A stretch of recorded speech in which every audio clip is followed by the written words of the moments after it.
What Happens in the Woods is a true crime podcast. We discuss events that are often violent in nature. Listeners' discretion is advised.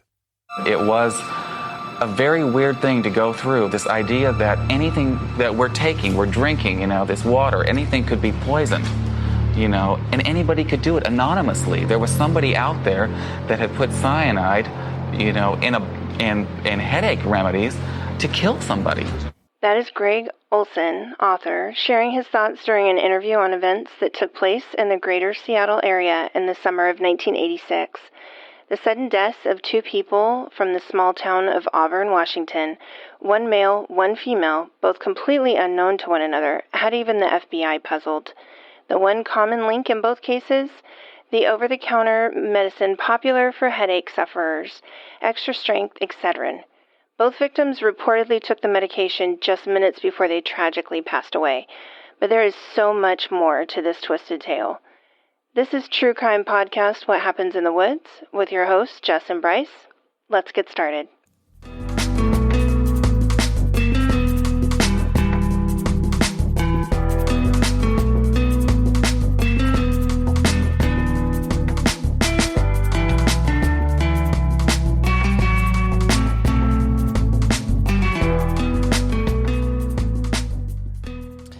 Well, here we are, season 2. It's good to be back. Yay, we're back. Yay. We never left, but I don't know. For some reason, you hit that music and I got butterflies in my stomach. It's the first time all over again. Yeah, a little bit. A little nerve-wracking, I guess. Now we're into some serious things. It's no longer the what the fuckery. Oh, yeah. We have to retire what the fuckeries. We don't have to retire it. It'll come out next mid-season. Okay.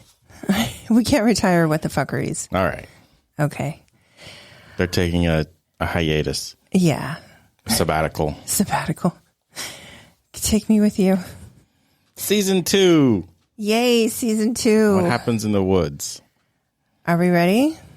Yeah. Are you ready for this? Before we start, I got you a present. Oh, fuck. I forgot about that. Yeah. There you go. All right. Uh-huh. Season 2. Okay. It's nothing. How am I supposed to open this right now? And it is true crime, or it is, true crime related. So. Uh-huh. I don't have scissors, honey. Where are some scissors? I don't know. Well, how am I supposed to open this? It's like duct taped, or packing tape all the way around it. Hold on. I found a corner. Yeah. Oh, fuck. Yeah, that didn't take me anywhere. I need scissors. I need a knife. I need scissors. Ladies and gentlemen, we're having technical difficulties. I found a letter opener. What in the hell? We will post the picture on Instagram. See if you guys can find the True Crime Connection. This is... Who wrapped this shit? Did my not. mom wrap this? No. Fuck. She loves that. Who did this? Who did this? Come on, describe it. I'm confused. It's a NBA card Of? Mark Jackson From the what Knicks year? From 1990. 1998. Well, 89, yeah. This is 1990 on the back. Oh, yeah, well, yeah, 90. Yeah, 90. So it's from 91. Okay, what happened in 1990? Nothing there. It's on that card. There's a true crime connection to that card. What? Bryce. We will put it on the website and see if you guys can guess it too. But there is a connection on there, and I will let you know. I love you. You do this shit to me. I honestly don't know. I mean, I'm trying to read the back, but I don't see anything. Okay. And you're going to be like, holy shit. Okay. It better be worth the surprise. You know I hate surprises. Season 2. Welcome to Season 2, everybody. We missed you guys. You stress me out when you do this stuff. Surprise. And now I feel dumb because I don't know.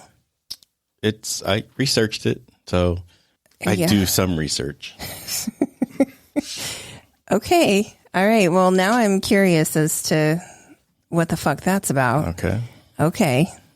It's going to sit right in front of me, and maybe I'll learn its secrets if I stare at it enough. You may. I doubt it. Okay. I have no fucking clue. All right. Okay. Well, thanks, honey. You are welcome. Okay. And I promise there is a true crime connection to this. Okay. Is it something that we've touched on? No, not we've touched on, but you know all about it. You know who they are. And it happened in California. Okay. All right. Yeah, I'm confused.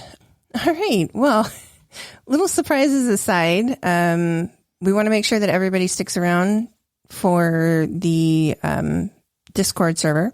Yes. Tonight. That's my update. So 8 p.m., that's going to be September 4th, 8 p.m. Pacific Standard Time. Yes. Okay. And the link will be in the bio at Instagram, also on Facebook. We're actually going to give you access to the Discord server on September 3rd. So those that don't have it, they can download it and get it set up. Okay. And we'll have all the instructions there. Okay. All right. So homework number 1. Homework number 2 is we hit our 2,500 downloads. Yay. And we had promised that we were going to do a giveaway. So we opted for an Amazon gift card giveaway because it was something we could deliver electronically. So there's some rules. Rules, schmools. Yeah, well, there's got to be rules.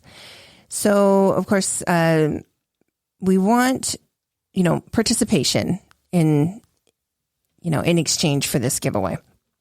So we want you guys to follow us on Instagram. We want you guys to leave a comment, and then you'll use hashtag WHITW podcast in the comment. So leave any comment you want to, even if it's just the hashtag, that's fine. But make sure that you leave that hashtag in the comment. We're going to have all of this up on a post on Instagram. So you can find us on Instagram at WHITW podcast. And then, like I said, all the rules will be listed. Of course, this is not affiliated with Instagram in any means. This is just us. So I want to make that very clear. Or Amazon. Yeah. So we just feel like giving back a little bit. We want more interaction, and you guys have made that milestone happen, and we appreciate it. So, and thank you. Yeah. Just a little way to say thanks. Any other news? No. Are you sure? Yes. Okay. All right. So are we ready to get into this first case? Yes. Yeah? Yes. Okay. Have we been doing this at all? Is this the first time? First time. Yeah. So this one takes us back to the fucking amazing, glorious early 80s. Yes. There's nothing like the childhood that we got in the 80s. Yeah. And I mean, I can't imagine letting my kids roam the streets. Or giving them a bowl cut. Thanks, Mom. I had the same haircut. I don't know what you're upset about. I had the same haircut. Thanks, Moms. Yeah. Such as it was. So what sets this one apart is that it was a copycat crime that actually inspired another copycat to try their hand at this type of killing as well. Okay. Right. So there's intrigued. There's a little bit of a story here. Okay. So, being that it's our first episode back, we're going to do this a little differently. I'm scared. Oh, well, you should be. You surprised me with this Mark Jackson. Mark Jackson card. So first off, we're going to talk about the victims and their deaths. Then we're going to go over suspects. Okay. We're going to see if Bryce is able to solve a crime. So no. I'm going to need you to pay attention. I will not. I didn't get my notebook. I don't have notes. You'll be able to figure this one out, honey. I have faith the butler in you. did it. There's no in butler. the pantry. There's no butler. With the wrench. You know what? All right, boys and girls, gather around the campfire, grab a drink, some snacks. Let's get into the case. Let's go. Enough of this tomfoolery, fuckery. All right. We're going to start with the first known victim in this sad case. Okay. So Sue Snow was found in the early morning by her teenage daughter, Haley, collapsed on the floor by her shower, and she was struggling to breathe. The morning had started like it normally did for Sue and Haley. It was about 6 a.m. on June 11th of 1986. Her husband, Paul, had left very early for work, so he was already out. It was just Sue and her teenage daughter, Haley. So after waking, Sue was seen taking some Excedrin for a headache. Yeah. It was confirmed by multiple family members that she frequently had headaches, pretty much took Excedrin every day, always had it on her, always had it available. Okay. So it was her preferred way to combat with Excedrin tablets. Keep that in mind. That's important. All right. For whatever reason that day, the pills that Sue took were capsules. Now, these are not the same capsules that you're thinking, not gel caps. Okay. Remember the capsules back in the day the, that used to separate and they had actually like granules in them? And the powder. You could open them. You could like pull those pieces together because one just fit into the other. Yeah. So we're not talking gel caps here. We're talking those old fashioned, what was actually new back in the day. So she gets, starts getting ready. She goes back into her room. And Haley hears a loud noise as she's kind of in her shower and getting ready in her bathroom.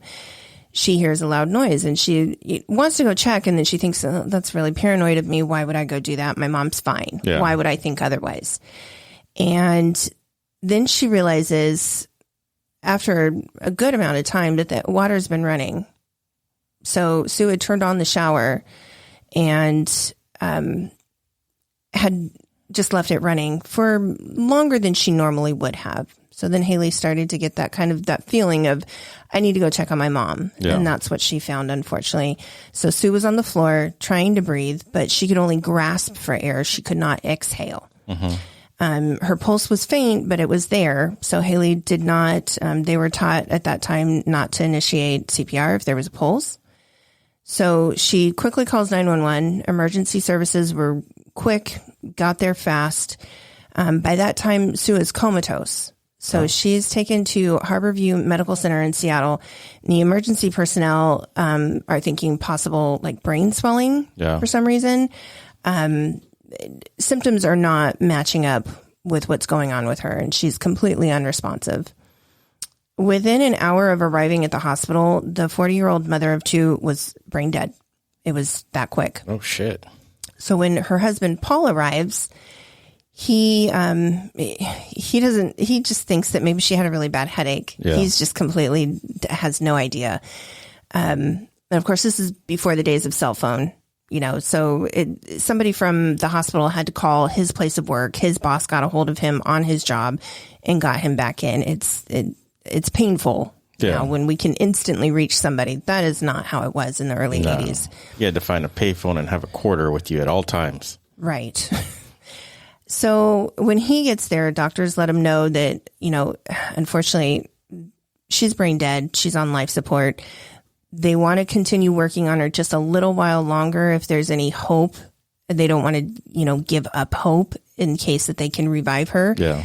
But they're saying we're doing everything we can, but we're letting you know it's not going to work. It doesn't look good. Right. So Sue eventually is taken off of life support basically within 4 hours of the fall and emergency services getting there. About 4 hours later, she was taken off life support. They don't have any clue as to what the fuck happened. Yeah. Authorities are kind of clueless. So of course there's an autopsy. So with a few theories, but not much, able to piece together. They do an autopsy. As they're doing it, an assistant medical examiner claims that she smells bitter almonds. And I know what that means. Do you know what that means? Cyanide. So she's not outrightly dismissed by the senior medical examiner, but they don't, like, that person doesn't really comment. Just kind of like, whatever. Because they don't smell it. So like you said, side note for those who don't know, cyanide has the smell of bitter almonds. And the fact that this medical examiner couldn't smell what her assistant was is actually common. There's only a few percentage of the population that can actually smell that. Oh. It is not something that everybody can smell, and it is genetic. So so only certain people can smell it. Right. And it is a genetic trait. So it's not detectable to everybody. So wow. I always thought like everybody could smell that. No. James Bond lied to me. I was just going to thank him for letting me know that bitter almonds is cyanide poisoning. Yeah, many people have failed you in TV and movies. Thanks, Sean Connery. I don't know that that's his fault. Shouldn't you fault the guy that wrote the books? He said it. Okay. So when the doctor comes in that had worked on Sue later and asks, do they have anything to go on? The assistant offers that experience of smelling the almonds, and that gets a better response from the doctor. And he actually is like, maybe that actually explains things. Yeah.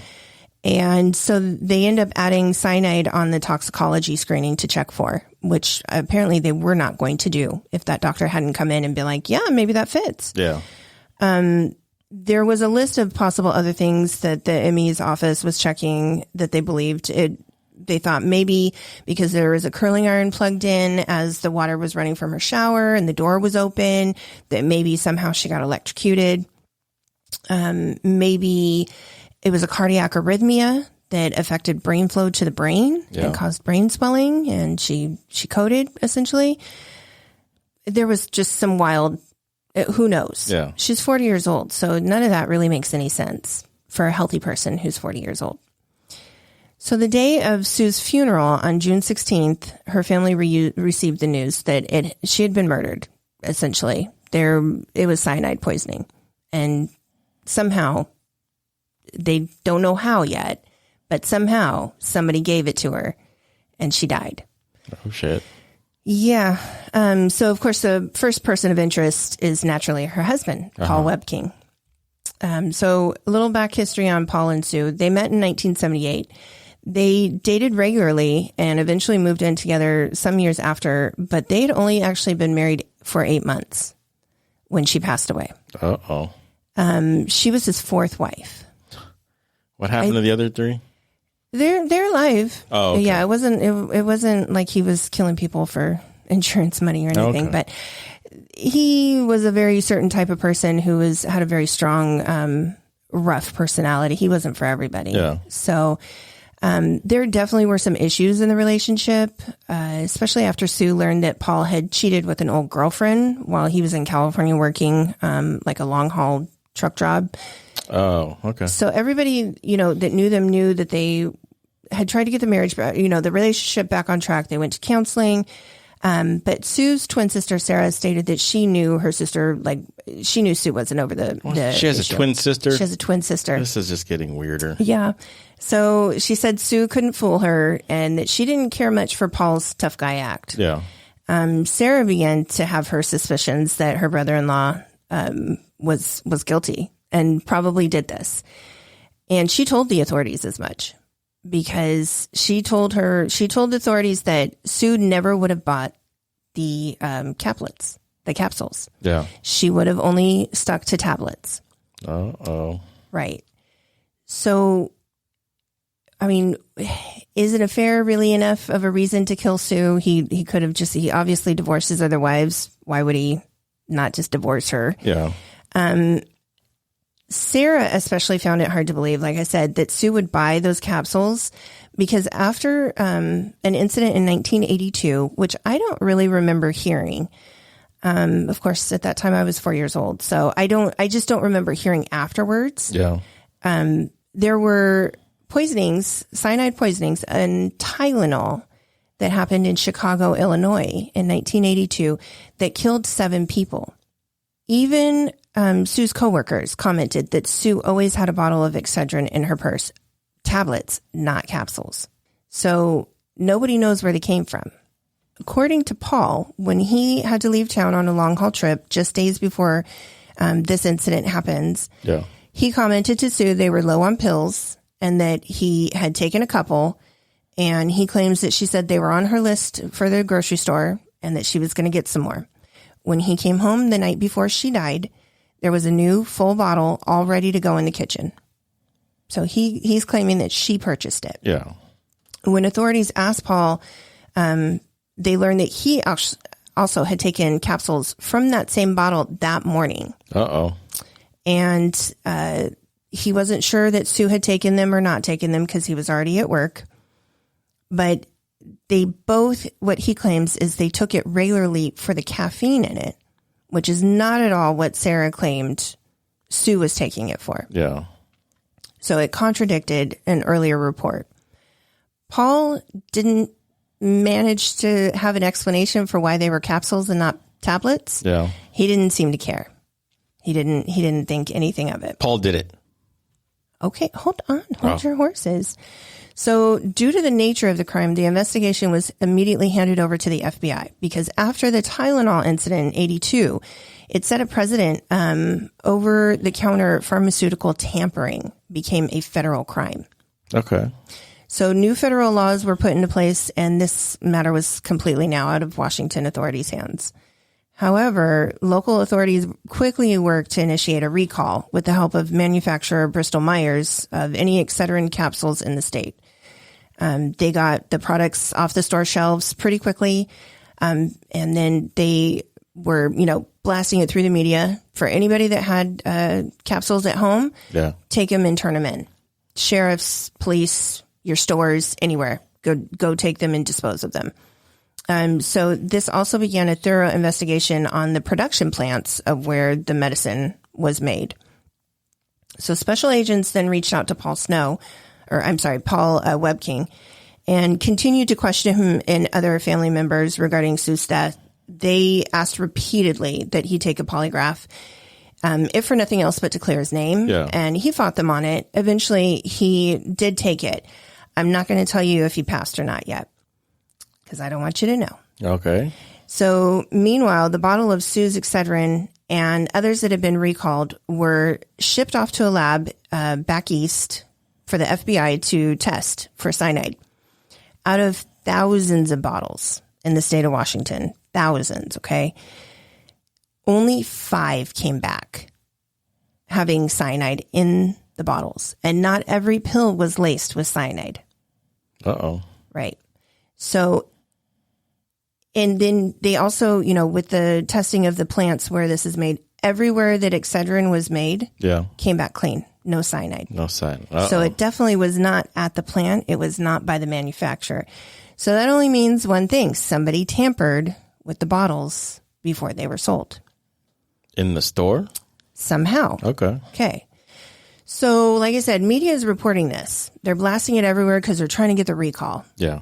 And as this recall is going, recently widowed Stella Nickell made a 911 call frantically claiming that she had a bottle that matched the same lot number as the one that was being recalled. She told authorities to come and get it.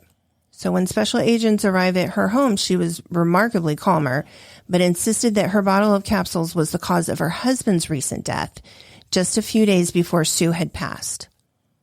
So she even gave them a second bottle that was a different lot number, but one that she had just purchased. Yeah. Stella was adamant that her husband had died of cyanide poisoning as well. So now we're going to get into our second victim. So our second victim is Bruce Nickell. He also passed away at the same hospital, Harborview Medical Center. This was on June 5th, so just 6 days before Sue. He had come home from work. He was complaining of a headache to Stella. He took a shower, and then he took some Excedrin.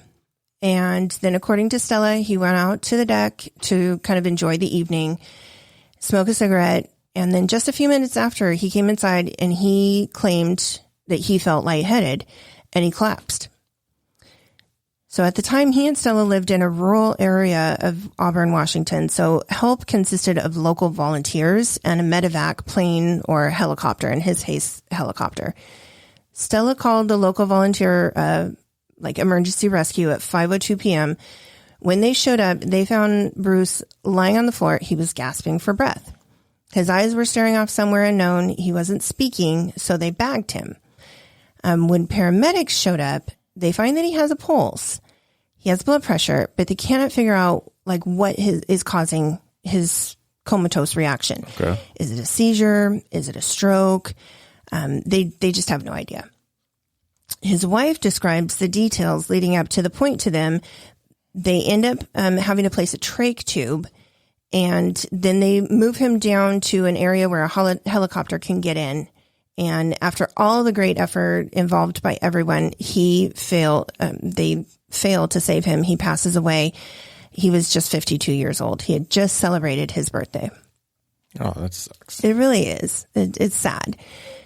So it was something of a mystery as to what happened. The official report from the medical examiner's office listed emphysema as the cause of death, which, given his smoking habit, is, it's not out of the question. Yeah, but was he ever diagnosed with it? So here's the thing. He had just passed a physical in order to make his job with the state a permanent gig. He had just passed it, and they didn't say anything about that. Nothing about emphysema. I'm sure they would have tested for that, too. Probably.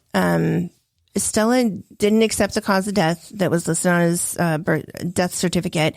And she actually had been calling around to his doctors and even the paramedics if that could really be true.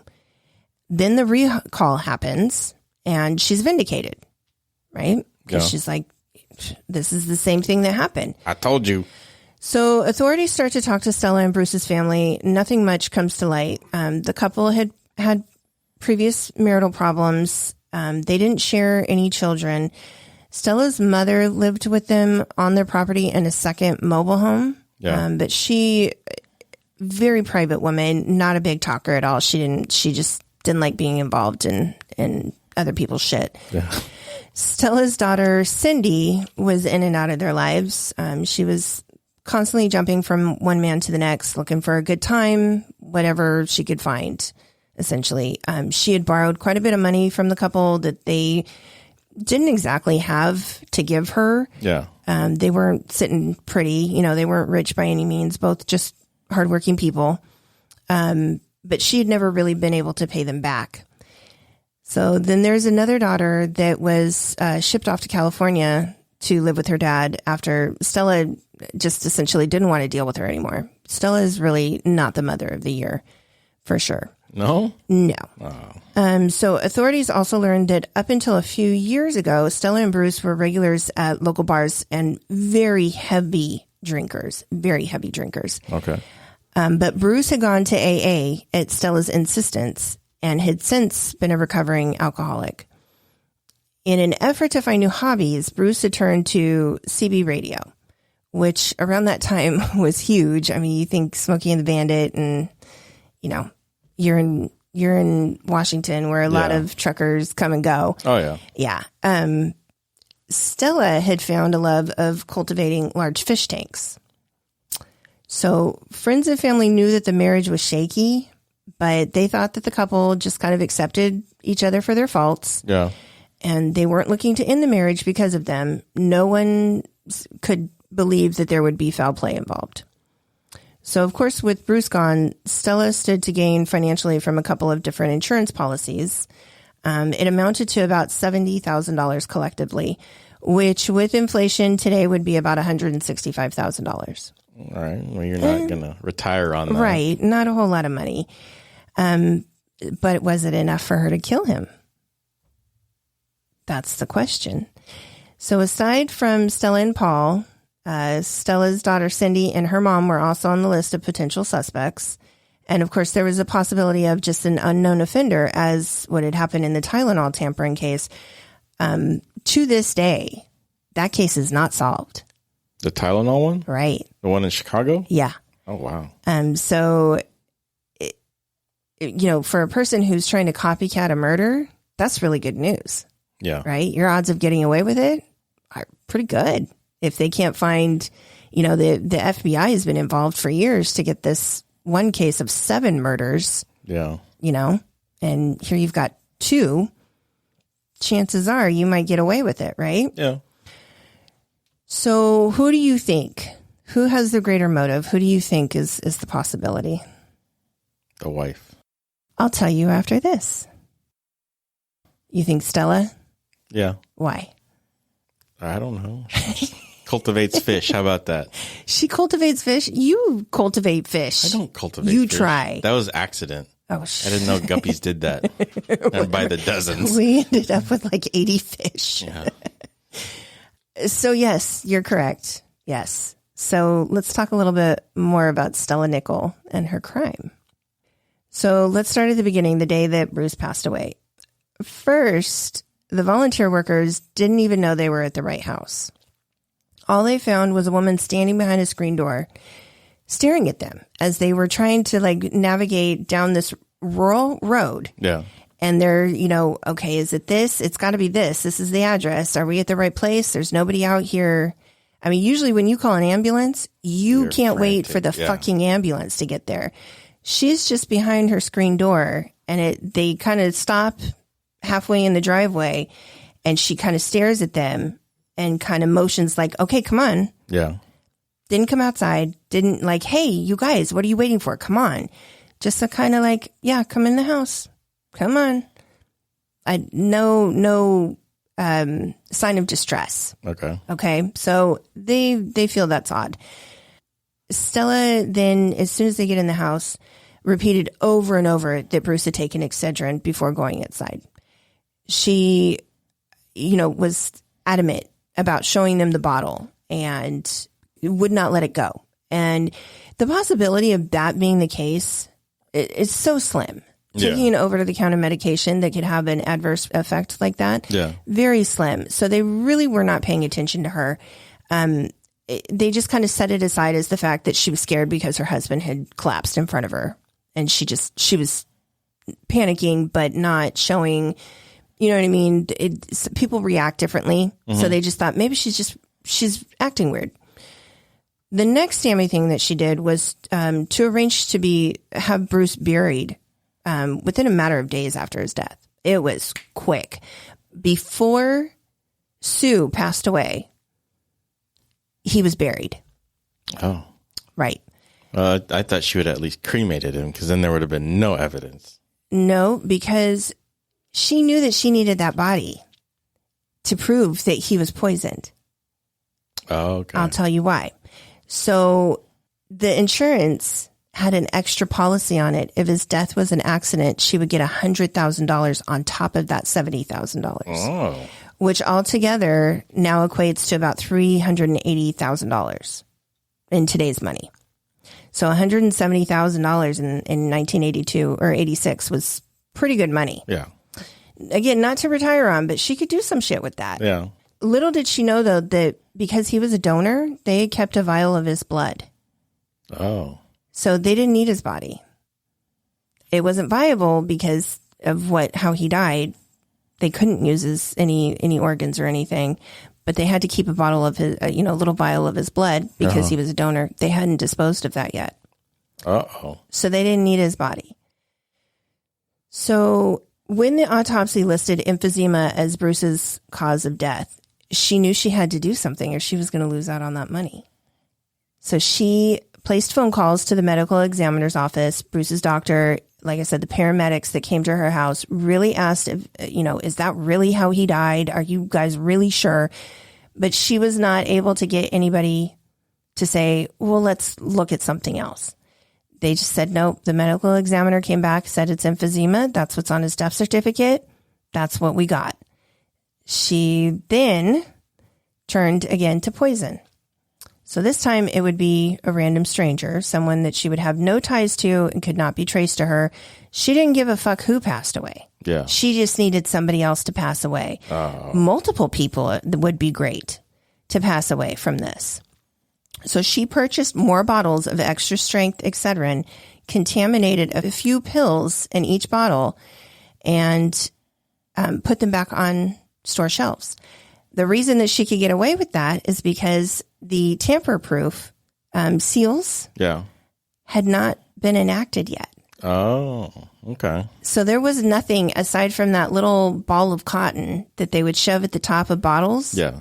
There was nothing to let you know that somebody had tampered with it at that time. Huh. She's actually the reason that they did that. Good job. Yeah. So she purchased those bottles she added 3 times the amount of lethal cyanide for an adult to each pill. Wow. Each pill. She wanted to get that job done. No, she wasn't fucking around. No. And then she put them back on the shelves where she had bought them. So essentially it looked like they were just there. Yeah. Yeah. So the thing is, she thought that she would not get named. How could they possibly trace it back to me? Yeah. She didn't count on the FBI being able to trace anything back to her. The Tylenol poisonings had not been solved. So she felt very safe in that knowledge. Uh-huh. She didn't realize that they were testing the traces of cyanide, and an unknown substance was found in each capsule that had been contaminated that would be linked directly to her. So any guesses of what might have been in those capsules along with that cyanide? I'm just going to make a general statement and say makeup. No.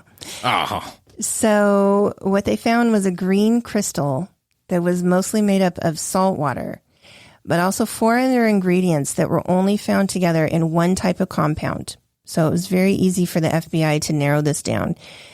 Particles of something called algae destroyer, which is used in fish tanks to keep tanks free of algae, had been ground up along with the cyanide that was in the capsules.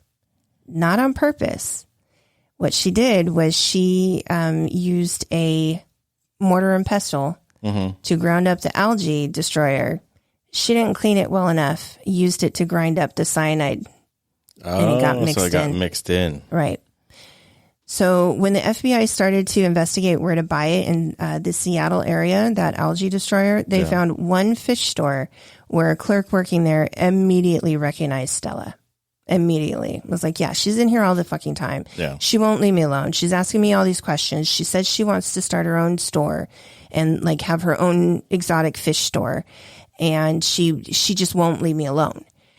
And he then goes on to say that he recommended that she grind up the algae destroyer with the mortar and pestle before sprinkling it into the fish tanks, because that way the little tablets could not be contaminated. They would be broken apart and it would evenly disperse. Okay. So they never verify where their cyanide is purchased from. There's only a couple of places in Seattle where you can get it, but both of those places didn't recognize her, apparently. But in the end, it just wasn't needed. They didn't need it. They had that. So that was more than enough to tie her to that. The only reason that Stella Nickell made the FBI's suspect list was the fact that she had 2 bottles out of the 5 that were contaminated in the entire state, the entire fucking nation. She ends up with 2 contaminated bottles. Yeah. Should have played the lottery. Right. Or not. I mean, she would have had better luck. She wouldn't. Yeah. Yeah. The chances of having 2 out of 5 is improbable. Yeah, it's astronomical. Yeah. So now they had the connection with the algae destroyer. They knew they had her, and they requested her to take a polygraph. By the way, Paul passed his with flying colors. I wasn't going to say that because obviously that would have been a dead giveaway. It surprised everybody, including Sue's sister, Sarah, like especially her. She was just absolutely sure that he had done it. Yeah. Just because she's like, he's a dick. Yeah. He's a dick. And I don't think he really had much consideration for my sister. So yeah, she was kind of floored. Stella failed hers miserably. There was not a thing that she fucking passed on that. She seemed like a criminal mastermind. Right.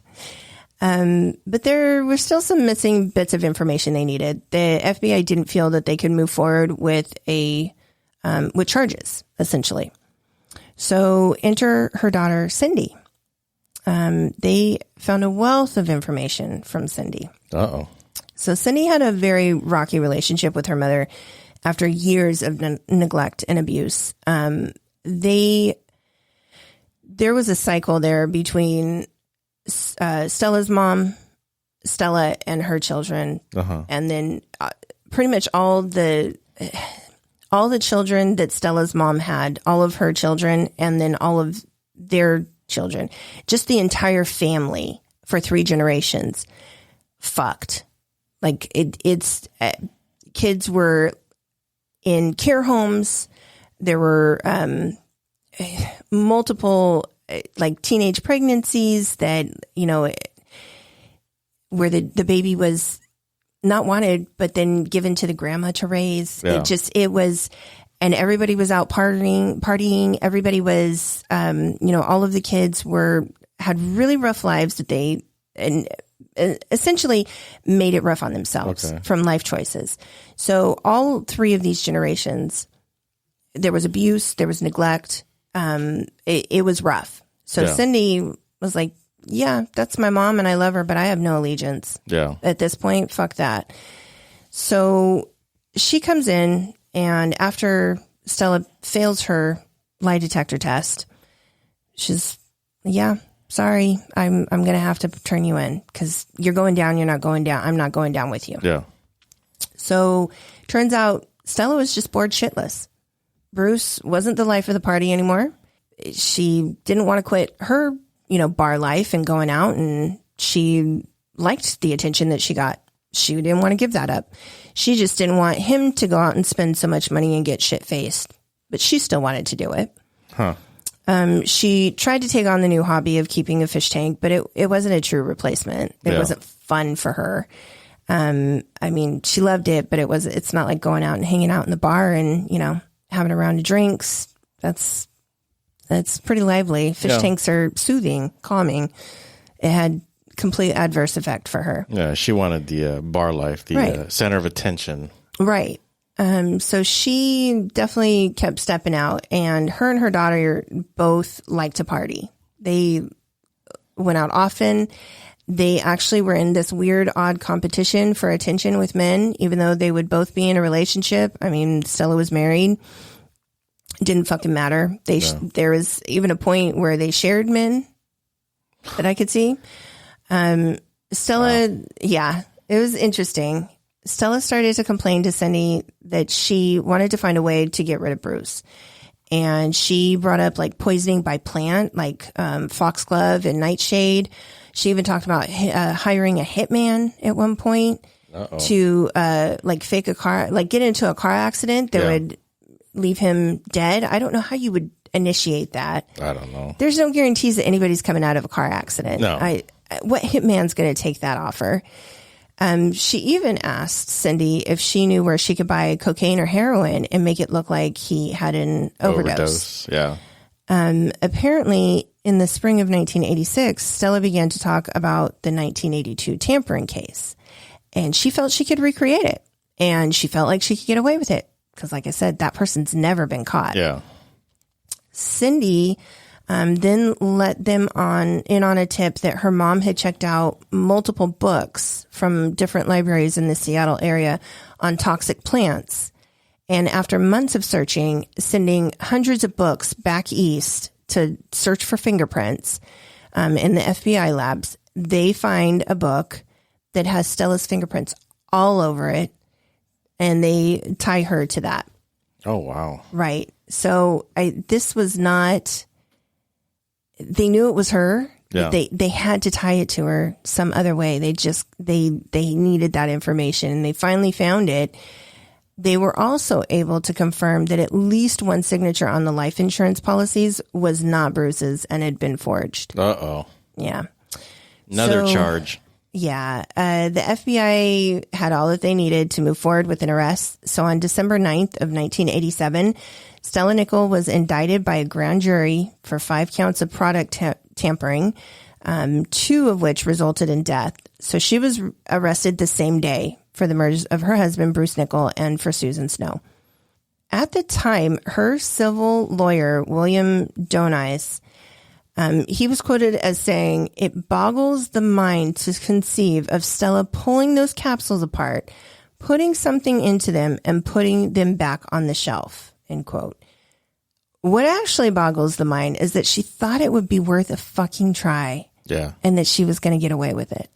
And that was an okay response to somebody who you were bored of. You were bored that he wasn't the life of the party anymore. Yeah. Why wouldn't you just divorce him? Yeah, but not just that. It was the disregard for other human life, right? That I find horrific, unbelievable. Yeah, because it essentially they managed to find the other bottles in stores that somebody else could have bought. Oh shit! So she could have potentially killed. I mean, she had 2 out of 5 bottles. Sue got 1. That left 2 more bottles. So there could have been 2 more victims. 2 more victims. Oh, wow. Or more. Because it's a bottle. And she did do a few capsules in each. So what if 3 people took capsules out of 1 bottle? And, if you're what you said, she put 3 times the legal or 3 times the dosage that would kill an adult. What if someone took 2? You usually don't take 1 pill. You know what I mean? So her husband took 4. Whoa. 4. And he didn't get any of them.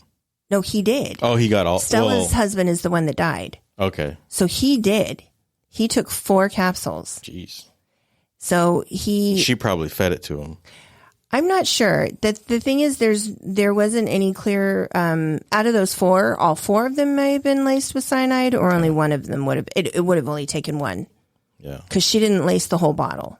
So like in Paul and Sue's case, Paul took some out of the same bottle that Sue did. He was not sick at all. He wasn't affected at all. He didn't get the cyanide. So that sucks. It's really playing Russian roulette with any fucking buddy. But a game you didn't know you were playing. You didn't have any idea. No. And why would you?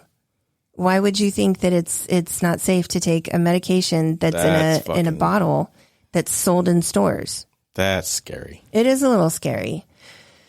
So the trial begins in April of 1988. So it took them 2 years to get this all together, essentially. I mean, she was arrested at the end of 87. Okay. And it didn't last long. So by May 9th of 88, after 5 days of deliberation, she was convicted of all charges. There was no doubt. Her lawyers tried to appeal. They claimed some jury tampering, judicial misconduct that happened during her trial, but the convictions were upheld. She definitely did not get off. So Stella was sentenced to 2 consecutive 90-year terms for the murders and 3 10-year terms for the tampering. So she is currently being held in Dublin, California at an all-women's minimum security federal correction institution. She is the first person to be charged with violating federal anti-tampering laws. So she really the set a reason we precedent. have those damn plastic wrappers around them. Well, capsules went away. Washington State actually made it so that they could not be sold in the state until manufacturers figured out a different way to do that. So that I thought was interesting that the state as a collective was like, no, we won't have any more capsules sold by any manufacturer of any medication that is sold over the counter. So prescriptions, that's a different matter. Yeah. But over the counter drugs, they would not sell any more capsules until something was done. So there was a chance for her to be paroled in 2018, but it was denied. So to this day, she maintains her innocence of the crimes. Okay. She won't discuss anything other than she's innocent and that she didn't do it. Well, if you tell a lie long enough, you'll believe it. I think you would have to have some sort of weird disassociation to be able to put that out on the shelf for anybody to pick up. And knowing that somebody's going to pick that up and eventually die from it. Yeah. I think you would have to have a weird, like, sociopathic tendency to disassociate from that.